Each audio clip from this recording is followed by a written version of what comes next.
Ito ang kwento ng magkapatid na si Eman at ang kapatid niya si Noel na 14 years nang nakahiga lang. Tara, samahan niyo ako.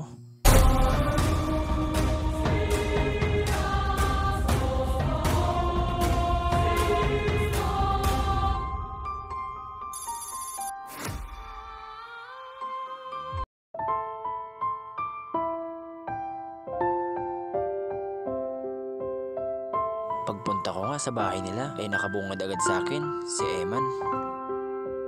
Pumasok nga ako sa loob ng bahay nila ay kita ko kaagad si Noel na nakahiga lang. Siya po ay nasa 14 years nang nakahiga lang dyan. Si Eman at si Noel ay iniwan mula nang sumakabilang buhay na ang kanilang ina. At ang tanging naiwanan ay ang aking lola na isa na ding dapat alagain kasi hindi niya gaanong may galaw yung kalahati ng kanyang katawan.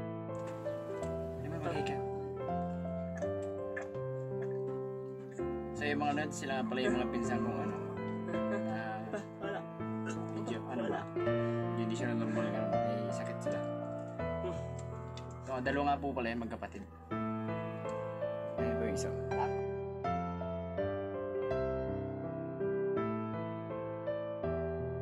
Ito po yung isa kong bunso.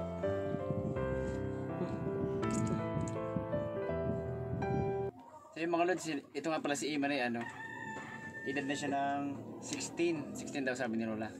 Tsaka si yung bunso ay 14. 14 anyos na yan. 14 anyos na siyang nakahiga dyan. Ano yun? Wala pa man akong gaanong maitulong sa inyo. Ito na lang muna ang ihaambag ko. Sana man lang sa gantong paraan ay makatulong ako. At ito ang maiksing kwento ng magkapatid na si Eman at Noel.